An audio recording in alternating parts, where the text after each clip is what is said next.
नमस्कार दोस्तों, स्वागत है एक बार फिर से आप सबका आपके अपने चैनल स्काई स्पीक्स पर। आज वृश्चिक लगन की चर्चा करेंगे कि आगामी नवंबर का महीना वृश्चिक लगन के जातकों के लिए कैसा रहेगा। इस पर पूरी विस्तार से चर्चा करेंगे। उससे पहले आप सभी दोस्तों को, मित्रों को डबल बधाई। एक तो हमारा चैनल जो है वो 3 लाख सब्सक्राइबर्स को पार कर चुका है और ये सब आप लोगों का ही प्यार है, आशीर्वाद है। आप लोगों के ही सपोर्ट की वजह से हम इस मुकाम तक पहुंचे।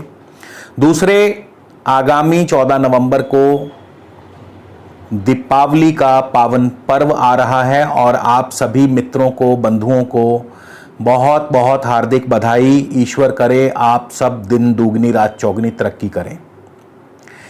इसके अलावा यदि आप मुझसे निजी ज्योतिषीय परामर्श लेना चाहते हैं जिस पर कि शुल्क लागू है, उसके लिए स्क्रीन पर मेरा व्हाट्सएप नंबर दिया है। प्लीज़ डायरेक्ट कॉल मत कीजिए। सबसे पहले व्हाट्सएप पर मैसेज भेजिए कि आप मुझसे परामर्श लेना चाहते हैं। ऐसा मैसेज लिख करके भेजिए, इंग्लिश में या हिंदी में, और आपको परामर्श संबंधी जानकारी भेज दी जाएगी कि कितना परामर्श शुल्क लगेगा, कैसे दिया जाना है।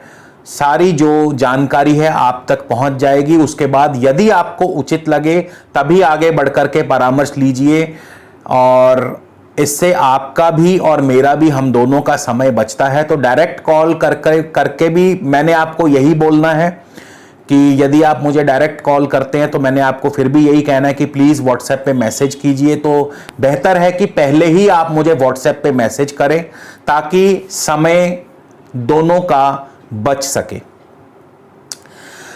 ये राशिफल सुनने के बाद मैं आपको बहुत सरल शब्दों में कहना चाहूंगा, ये राशिफल सुनने के बाद ना तो रातों रात आप करोड़पति बन सकते हैं, ना बन पाएंगे। ना ही आपके पैर कांपने लगेंगे, ना ही आपके पैरों तले कोई जमीन खिसकेगी, ना ही कोई छप्पर फाड़ के धन बरसेगा।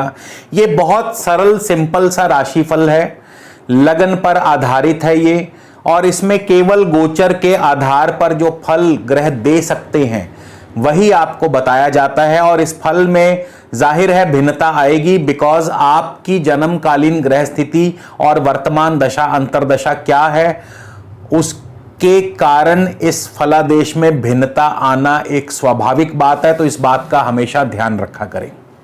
आगे बढ़ते हैं। सबसे पहले जान लेते हैं कि वृश्चिक लगन वालों के लिए इस महीने की ग्रह चाल कैसी है। केतु वृश्चिक राशि में है, लगन में है। 16 नवंबर को सूर्य जो है तुला राशि से निकलकर वृश्चिक राशि में प्रवेश कर जाएंगे। बुध अभी तुला राशि में रहेंगे। 3 नवंबर को बुध मार्गी हो रहे हैं। 28 नवंबर को बुध भी वृश्चिक राशि में प्रवेश कर जाएंगे। बृहस्पति धनु राशि में है। 20 नवंबर को बृहस्पति जो है मकर राशि में शनि के साथ युति योग बनाएंगे। शनि भी मकर राशि में चल रहे हैं। मंगल मीन राशि में है, राहु वृषभ राशि में है, शुक्र जो है कन्या राशि में है। 16 नवंबर को शुक्र अपने स्वराशि 12वें भाव में प्रवेश कर जाएंगे। एक एक करके टॉपिक पकड़ते हैं। सबसे पहले हम बात करेंगे सेहत और स्वास्थ्य के बारे में। आपका सेहत और आपका स्वास्थ्य कैसा रहेगा। सेहत के लिए हमेशा लग्न भाव को देखा जाता है और लग्न भाव के स्वामी को देखा जाता है। तो यहां पर जो लग्न के स्वामी हैं वो है मंगल। मंगल जो है पंचम स्थान में चल रहे हैं। अपनी स्थिति से मंगल शुभ स्थान में है। पंचम भाव जो है ये रोग नाशक भाव भी है क्योंकि ये 6 से 12वां पड़ता है। तो मंगल जो है रोग का नाश तो करते हैं, लेकिन केतु भी यहां बैठे हैं। तो जिनको मंगल की दशा अंतरदशा चल रही है इस समय, या केतु की दशा अंतरदशा, मंगल की दशा में रोग नहीं होगा, स्वास्थ्य अच्छा रहेगा, कोई दिक्कत कोई परेशानी नहीं होगी। लेकिन केतु की दशा में चोट आदि का भय बना रहेगा। केतु अचानक फल देने के लिए पहचाने जाते हैं, जाने जाते हैं। तो मंगल की दशा में रोग नाश होगा। यदि आपको मंगल की दशा है, स्वास्थ्य अच्छा रहेगा, सेहत बढ़िया रहेगी, बशर्ते इसके कि मंगल आपकी कुंडली में कहीं खराब ना हो। लेकिन केतु की दशा में, यदि केतु की दशा अंतर्दशा है तो चोट आदि का भय जो है आपको बना रह सकता है। आर्थिक स्थिति के ऊपर बात करते हैं। बृहस्पति आपकी अभी भी धनु राशि में है, द्वितीय भाव में है, धन भाव में है। निसंदेह अपनी राशि में कोई भी ग्रह हो शुभ फल ही प्रदान करेगा। तो बृहस्पति जब तक यहां पर हैं, यानी 20 नवंबर तक अभी बृहस्पति रहेंगे, तो जब तक यहां पर है अच्छा धन लाभ करवाते हैं, अच्छा आर्थिक लाभ होगा, कारोबार बढ़ेगा उनको जिनको बृहस्पति की दशा अंतर्दशा चल रही है।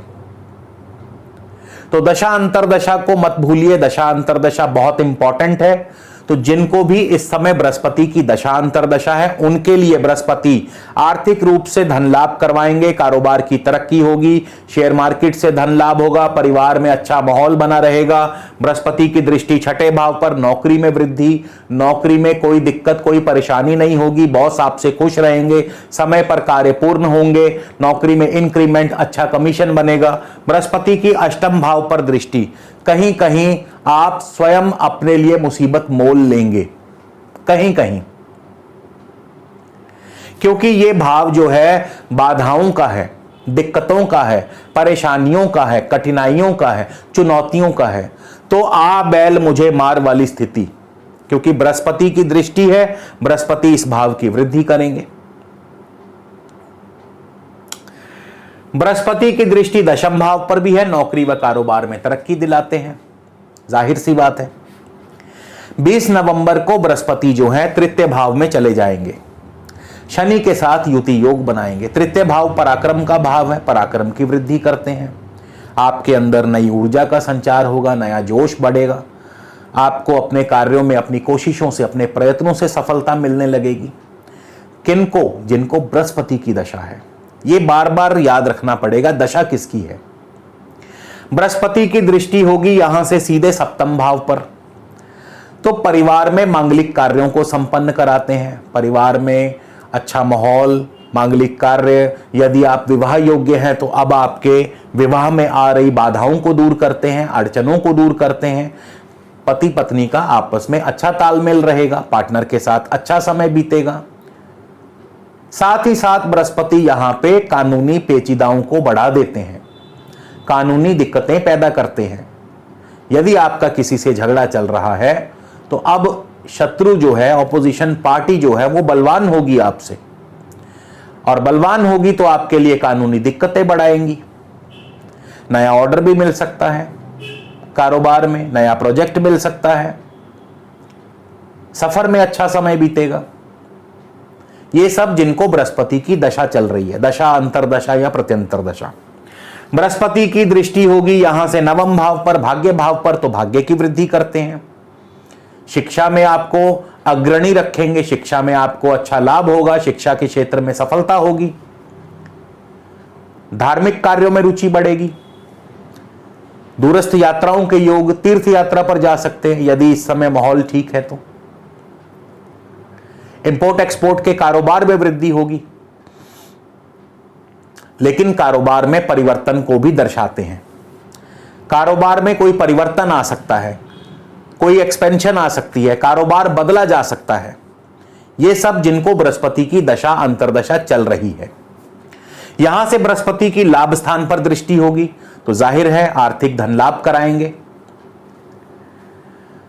बड़े भाइयों से आपको सुख सहयोग लाभ होगा, मित्रों से लाभ होगा, शेयर मार्केट से लाभ होगा, बैंकिंग और फाइनेंस के कार्य क्षेत्र से आपको लाभ होगा। बहुत सारे कई प्रकार के लाभ आपको करवा सकते हैं जिनको बृहस्पति की दशा है। अब चलते हैं शनि महाराज। शनि महाराज जो है वो अपनी स्वराशि में है, मकर राशि में है, तृतीय स्थान में है।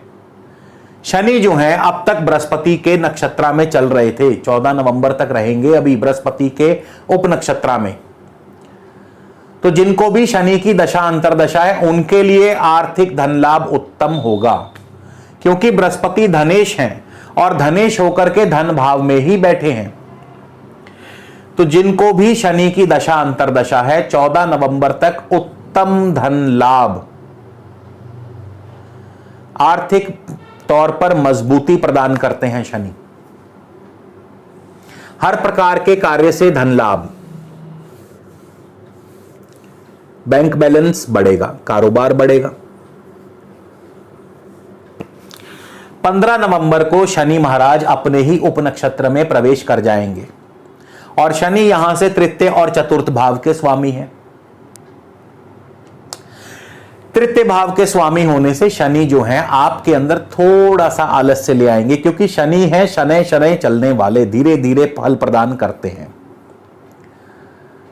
और ये जो पराक्रम का भाव है, इसमें तो जोश चाहिए, ऊर्जा चाहिए, स्फूर्ति चाहिए, तेजी चाहिए, शनि की शिथिलता नहीं चाहिए। तो क्योंकि पराक्रम भाव में है, पराक्रमेश हैं, पराक्रम भाव के स्वामी हैं, अपने ही उपनक्षत्र में आने वाले हैं, तो 15 नवंबर के बाद थोड़ा सा जोश जो है ढीला। कार्यों में सफलता जरूर मिलेगी, लेकिन देर से, धीरे धीरे, सहज पके सो मीठा होए। इसके अलावा शनि चतुर्थेश भी हैं, चौथे भाव के स्वामी हैं, तो निसंदेह भूमि, भवन, वाहन, शिक्षा, इन कार्य क्षेत्रों में आपको लाभ होगा।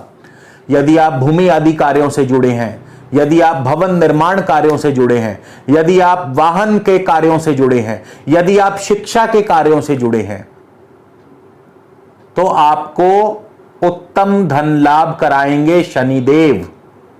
अगर आपको शनि की दशा अंतर्दशा चल रही है तब शनि की दृष्टि होगी पंचम भाव पर, मंगल वहां पहले से मौजूद है। संतान पक्ष से चिंता परेशानी बरकरार रहेगी, क्योंकि दृष्टि है शनिदेव की मंगल के ऊपर, मंगल पंचम स्थान में है षष्ठेश होकर के, तो संतान पक्ष की तरफ से चिंता परेशानी रहेगी। संतान पक्ष की तरफ से अभी सुखद फल या सुखद समाचार नहीं मिल पाएंगे। यदि आप गर्भवती हैं तो उसमें भी कठिनाई या दुविधा के लक्षण। शेयर मार्केट से मिला जुला फल प्राप्त होगा। लव लाइफ में अनबन, अलगाव, तनाव, तो लव लाइफ के लिए भी कोई समय बढ़िया नहीं है।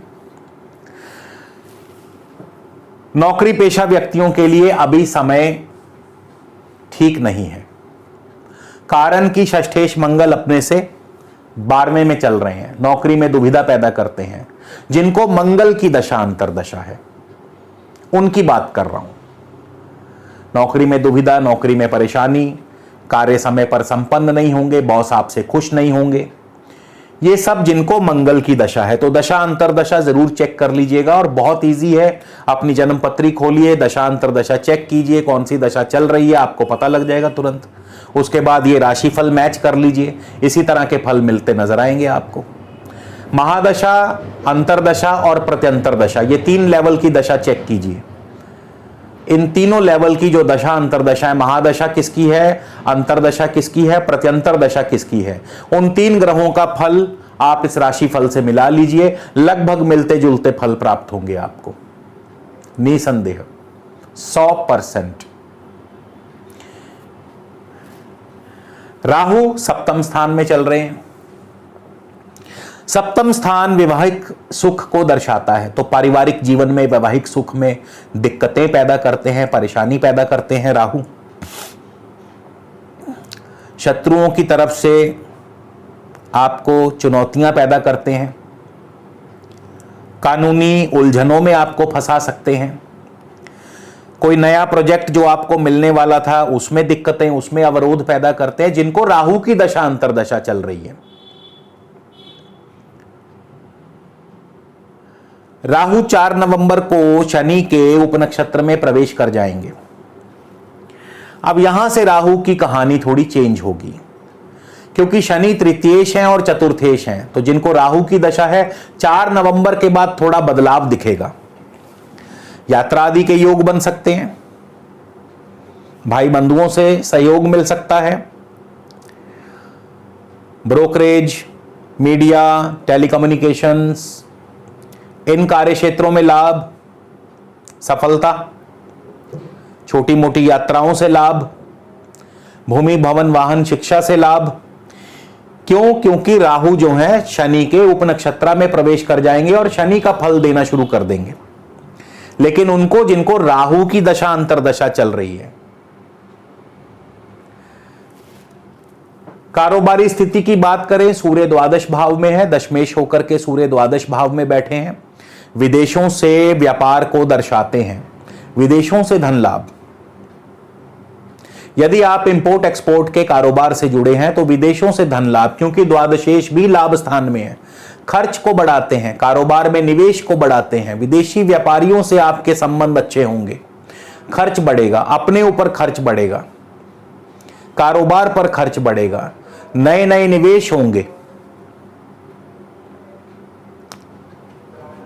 तो जिनको भी सूर्य की दशा अंतर्दशा है या शुक्र की दशा अंतर्दशा है या बुध की दशा अंतर्दशा है, उनके लिए अभी जो समय है वो विदेशों से धन लाभ वाला, विदेशों में निवेश वाला, इंपोर्ट एक्सपोर्ट से लाभ, सफर से लाभ, लंबी यात्राओं से लाभ।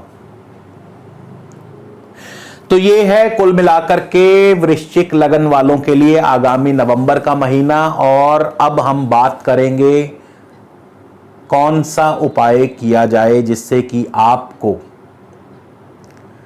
शुभ फलों की प्राप्ति हो। तो उसके लिए सबसे पहले देखना होगा कि सबसे ज्यादा खराबी में कौन कौन ग्रह बैठे हैं। राहु सप्तम भाव में पारिवारिक जीवन में उथल पुथल पैदा करते हैं। मंगल जो है पंचम भाव में है, लेकिन केतु लगन में है। केतु जो है अचानक चोट आदि का भय बना सकते हैं। तो जाहिर है सेहत है, स्वास्थ्य है, सब कुछ है। तो यहां पर केतु को शांत रखना होगा। उसके लिए सबसे उत्तम है गणपति जी की पूजा अर्चना कीजिए रोजाना। गणेश भगवान जी को प्रसन्न कीजिए। गणपति जी को लड्डू सबसे अधिक प्रिय हैं, उनको लड्डुओं का भोग लगाएं। उनके वाहन जो हैं मूसा जी हैं, चूहा, तो उनके वाहन को प्रसन्न रखने के लिए आप उनके लिए खाना आदि का इंतजाम कर सकते हैं। इसके अलावा जितनी हो सके आसपास आपके यदि गली मोहल्ले में जो कुत्ते हैं उनको रोजाना रोटी डालें, तो निसंदेह केतु जो हैं आपको शुभ फल देते रहेंगे और आपका कोई भी अहित नहीं करेंगे। तो आपको ये कार्यक्रम कैसा लगा जरूर हमें कमेंट करके बताइएगा। अगले वीडियो में आपसे फिर मुलाकात होगी। तब तक के लिए नमस्कार, धन्यवाद।